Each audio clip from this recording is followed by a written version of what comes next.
North Korea continues to be one of the most tightly managed and private countries in the world. But what is the experience like for women serving in its military? Beyond the official narratives, there are reports that some women face very challenging and uncomfortable situations linked to elite units associated with the leadership. Why do they persevere through such difficult circumstances? And what does this reveal about resilience under such strict governance? Life in the barracks is extremely harsh. Female soldiers have to sleep on mattresses filled with rice hulls, which might sound harmless until you understand that these materials retain moisture, creating an environment prone to unwanted growths and insects. The living spaces are extremely cramped, with many women sharing areas meant for far fewer occupants, leaving little to no privacy. It becomes more concerning when we consider that, before 2015, female soldiers had to rely on makeshift hygiene products crafted from bandages due to a serious lack of proper supplies. The demanding conditions, combined with inadequate nutrition, contribute to ongoing health challenges. These women are expected to maintain top physical performance while the system itself limits their well-being. Outside the barracks, conditions offer little relief. Showers often involve cold water from hoses, and it is not unusual to find small animals such as frogs or snakes entering through the plumbing.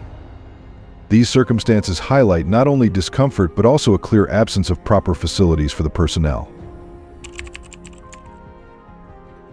The Kipumjo, a sensitive group in recent military history, began under Kim Il-sung and was temporarily paused after Kim Jong-il's passing in 2011. It was reportedly re-established in 2015 by Kim Jong-un with greater organization. This group included up to 2,000 women assigned to different roles, attending to the leader, providing relaxation services, and offering performances. Selection focused heavily on physical traits, such as being under 165 centimeters tall, emphasizing appearance over other qualities. These women resided in the leader's home with limited personal freedom, dedicating up to 10 years to supporting officials.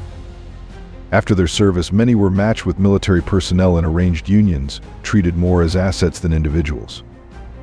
Although Kim Jong-un temporarily dissolved the group and provided compensation, it was later reinstated, reflecting continued control. Accounts from defectors highlight a pattern of careful assignments, where women from less privileged backgrounds are placed in demanding roles like construction teams in less secure settings, increasing their vulnerability. Many avoid reporting concerns due to fear of serious repercussions that could impact their lives and their families' well-being. There are reports of officers extending duties under various pretexts, such as unnecessary health checks or isolating individuals, supported by a system that often protects those in authority over the affected. Raising concerns could harm their opportunities to join the influential Korean Workers' Party, which significantly influences social status and the ability to support their families. Being excluded carries long-term difficulties, including access to essential resources. Women often face a difficult decision: to quietly endure challenges in hopes of safeguarding their families, or to speak out and risk consequences that affect more than just themselves.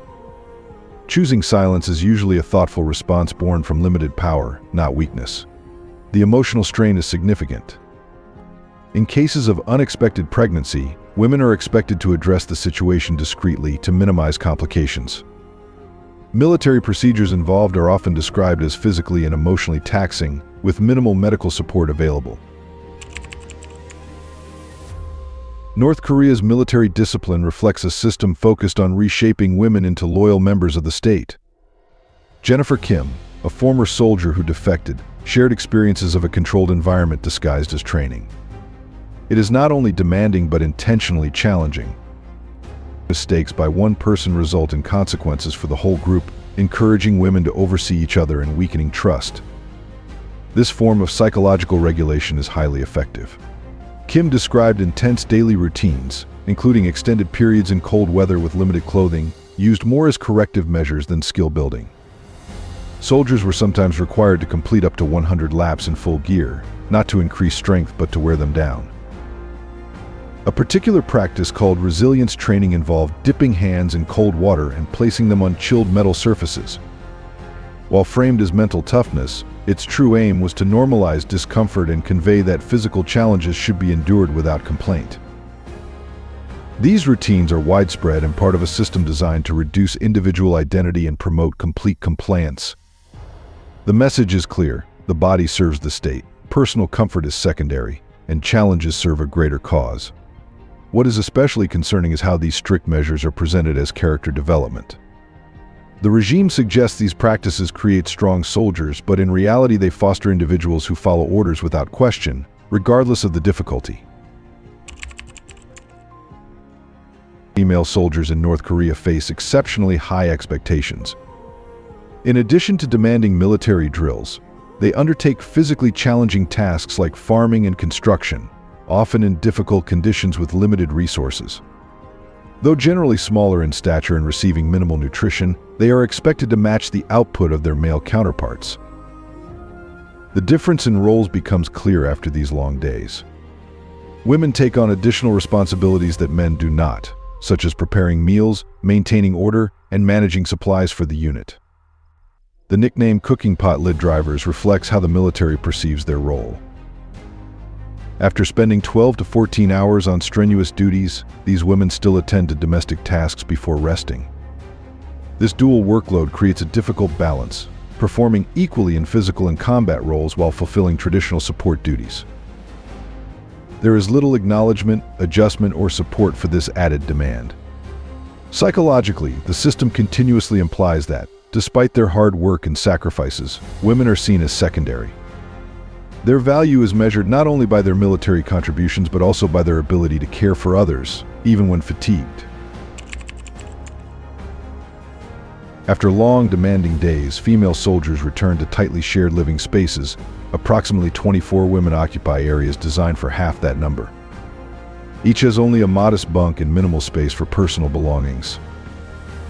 Physical discomfort is only the beginning. Above every bunk, photographs of the nation's leaders, once Kim Il-sung and Kim Jong-il, now reportedly including Kim Jong-un, are displayed, overseeing them even in their most private moments. This constant presence reminds them of their place within the hierarchy and the control exercised over their lives. The psychological impact of this continuous oversight is significant. Their sleeping quarters become constant reminders of a system that restricts their freedom and well-being. Basic amenities are limited. Challenges like insufficient nutrition and less than ideal hygiene are common and treated as routine. Yet these women are expected to maintain top physical condition in circumstances that would be challenging for most. Overcrowding brings additional difficulties, lack of privacy, personal care challenges, and increased health risks. Despite these realities, they are expected to present themselves with pride as representatives of their nation's military strength. Hunger impacts every aspect of these women's daily lives. Their meals are limited and carefully controlled, mostly consisting of rice, cabbage soup, and radishes. This is not a temporary shortage, but the standard diet for women expected to handle demanding physical work and military training. Nutritional gaps are so widespread that they are accepted as normal rather than a concern. This persistent undernourishment weakens them, making their challenging routines even more difficult. In practice, these women often start their days hungry, continue through training and work without enough nourishment, and end the day the same way. Their bodies remain in a constant state of survival, which affects focus and overall health.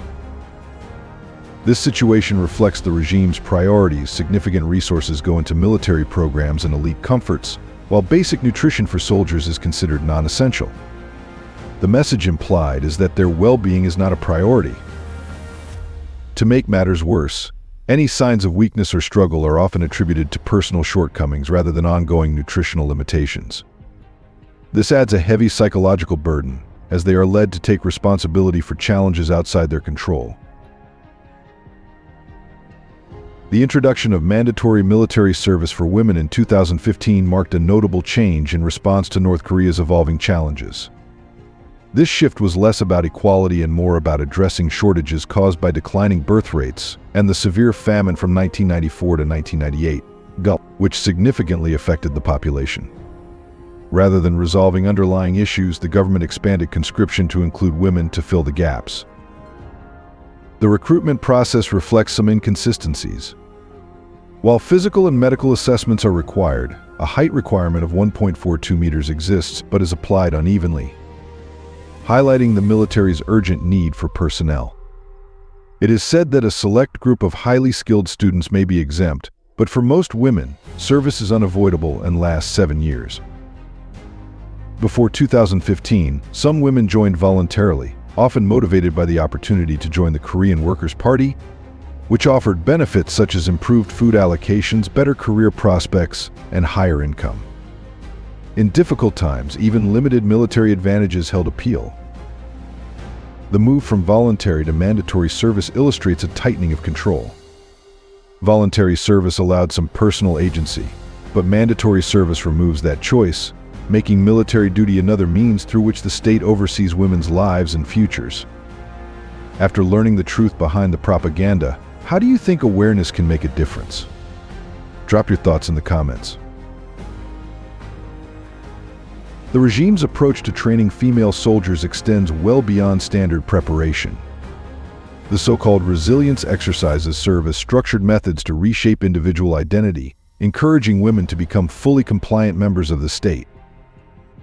Physical endurance tasks are intentionally demanding. Women participate in extended marches carrying heavy equipment in cold conditions, not primarily to develop skills but to cultivate acceptance of difficult circumstances. The goal is not necessarily stronger soldiers but individuals who face challenges without objection. Certain practices seem designed more to influence mentality than for training purposes. For instance, immersing hands in cold water followed by contact with chilled metal serves little practical function and is presented as character development. These rigorous methods reflect the regime's limited regard for the women's physical and emotional well-being. The emphasis is placed on loyalty and conformity, with the overall impact on health considered an acceptable part of maintaining control.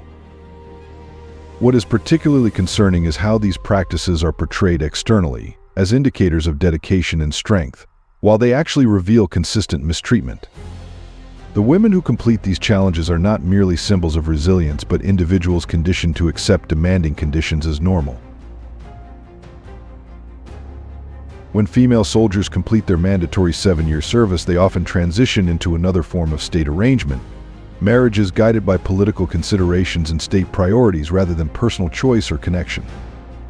This system functions as a state-managed social policy where women who have served their country are assigned new roles. The regime tends to view women more as resources than as individuals. After demonstrating loyalty and endurance, these women often take on new responsibilities as partners and caregivers, with their military service seen as preparation for these roles. These organized partnerships promote continued loyalty to the regime and reinforce traditional values, conveying that a woman's worth is tied to her ability to support family and contribute to the next generation. Many women enter service hopeful for greater independence afterward, enduring challenges with the belief that their efforts will lead to improved circumstances. Instead, service often serves as a step toward another phase of structured responsibility. The emotional impact is significant. These women must come to terms with limited control over their lives. Their futures and well-being remain influenced by the state. This arrangement ensures that personal autonomy remains constrained even after military duties conclude. The regime's messaging reflects a deliberate strategy to shape public perception. North Korean films and state media depict female soldiers marching with precision, serving alongside men, and confidently managing their duties. These carefully crafted images promote an appearance of gender equality that contrasts significantly with the actual situation. A 2022 report from the Korea Institute for National Unification notes that nearly 40% of the military is female. While this statistic seems to support claims of progress, it masks a more complex reality. This communication serves several purposes. Internationally, it presents North Korea as a society that values women and progress, helping to counter external concerns and project a contemporary image. Within the country, it encourages unity and patriotism by offering an idealized version of life that hides true challenges. Citizens are told their efforts are meaningful and recognized by the state. More subtly, this messaging helps normalize and even honor the hardships experienced. By showcasing proud female soldiers, the narrative encourages women to view their own difficulties as honorable commitments rather than indicators of systemic issues. The difference between this portrayal and reality demonstrates the regime's sophisticated use of psychological influence. By controlling the narrative, they obscure significant problems while positioning themselves as champions of women's roles. This represents a widespread form of national misdirection. While the regime promotes an image of equality through military messaging, the reality of career placement shows how extensively North Korean women's lives are guided by state decisions, limiting personal freedom and individual aspirations. In North Korea, career paths are assigned by the state rather than chosen freely. Women are informed of their lifelong roles without consideration for their interests or talents. This is the norm for all. The government assesses labor needs and directs assignments based on national priorities. Declining an assignment can result in serious repercussions that affect both individuals and their families. This structured system influences young minds, teaching from an early age that personal ambitions are not just discouraged but largely unattainable. They learn to accept assigned roles without opportunities to explore their potential or passions. The economic effects are significant. When individuals cannot work according to their strengths or interests, productivity declines. Innovation slows as creative expression is limited, causing broader economic stagnation. Despite these challenges, North Korean women demonstrate notable resilience. Many become primary supporters of their families, adapting to the system with determination. They develop informal networks and shadow economies to manage in ways outside official approval. Yet this resilience stems from necessity rather than choice. These women are not thriving but managing considerable challenges within a system designed to limit personal initiative and autonomy. Don't miss our next deep dive. Subscribe and ring the bell to get alerts about the voices the mainstream media overlooks. The regime's influence extends into personal aspects of women's lives, including how they present themselves. Beauty standards in North Korea reflect traditional government values and serve as a means to guide women's appearance and self-expression. Since the end of World War II, wearing makeup has been discouraged due to political and cultural differences in South Korea. Despite limited exposure to international trends, many women still seek ways to express themselves through their appearance. This desire has led to a discrete market for imported beauty items, presenting challenges for women living under careful observation. Possession of unauthorized products can result in consequences beyond simple confiscation. To manage this demand, the government established a state-run cosmetics company. This initiative focuses less on consumer preferences and more on ensuring personal items align with broader state interests. These guidelines reveal the selective nature of control. For instance, bold colors like red lipstick are discouraged for not aligning with official social values. Even amid broader national priorities, officials dedicate resources to regulating such details. Some women creatively navigate these rules by opting for gentler shades that comply with guidelines while allowing subtle self-expression. However, this involves careful consideration of potential risks, as breaches may lead to penalties. These practices demonstrate the regime's awareness that managing appearance contributes to shaping identity. Restrictions on personal choices, like lipstick color, serve as constant reminders of limited autonomy and the state's presence in all areas of life. The regime's emphasis on controlling physical appearance reaches notable extremes, particularly for women selected for certain high-profile roles. These guidelines reveal how detached and impersonal the selection process can be. Women who do not meet specific height criteria may be excluded, not due to skills or qualifications, but reportedly to align with the leader's own stature. A woman's prospects can depend on whether she appears taller than Kim Jong-un in photographs. Such surface-level standards prioritize appearance over abilities or intelligence. These are less about job requirements and more about aesthetic preferences that reflect leadership's image concerns. The height criteria also highlight the importance placed on maintaining a certain visual hierarchy. In a system focused on optics, even the possibility of a woman appearing to diminish the leader's presence is addressed through exclusion. These arbitrary standards are framed as necessary measures, masking their subjective and appearance-driven origins. Limitations extend beyond height, encompassing weight, facial features, and other physical traits unrelated to the performance of duties. The selection process resembles a pageant-like evaluation under the guise of official roles, with outcomes that carry significant implications for those involved. What hidden stories about North Korea's women would you want us to uncover next? Share your ideas below. Female soldiers in North Korea face daily psychological challenges marked by systematic pressure and control, trapping many in difficult cycles with limited options. Women from less privileged backgrounds are often assigned to physically demanding roles, like construction brigades, where supervision is minimal and conditions are tougher.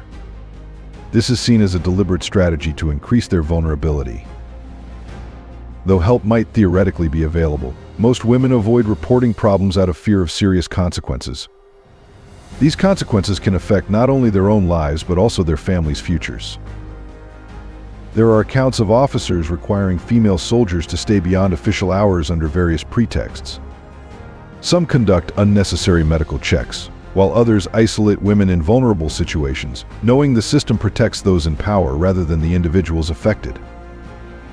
Speaking out can jeopardize future opportunities, especially admission to the influential Korean Workers' Party. Exclusion from the party leads to social and professional isolation that can mean the difference between having enough resources and facing hardship. Women face a painful choice: endure difficulties quietly to protect their family's future or risk retaliation by speaking up. Most choose silence, understanding their limited power. When unexpected pregnancies occur, female soldiers are expected to manage the situation discreetly and promptly. Military procedures related to this are reported to be physically and emotionally taxing, with minimal medical support available. Today's findings reveal a reality very different from North Korea's propaganda of empowered female soldiers. Behind the staged parades and controlled media is a system that treats women as tools for the regime's agenda. From harsh military living conditions to the existence of specialized groups, from state-arranged marriages to strict beauty rules, every part of these women's lives is tightly regulated. The mandatory 7-year service is less about building military strength and more about exerting control during their critical years. What stands out is the resilience these women show amid extreme challenges. Despite limited freedom, poor nutrition, and ongoing hardships, many find ways to survive and support their families. Their strength is a testament to human endurance in harsh circumstances.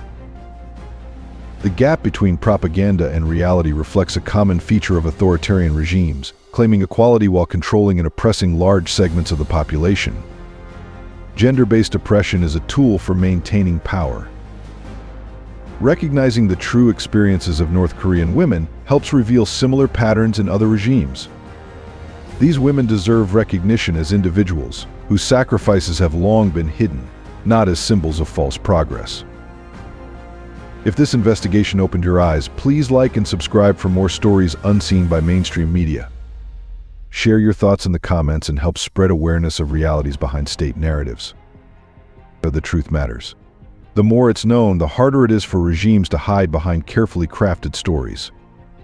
Thanks for watching. See you in the next investigation. Thanks for being with us. Leave a comment, like to show your support, and remember to hit that subscribe button for more exciting videos. See you next time.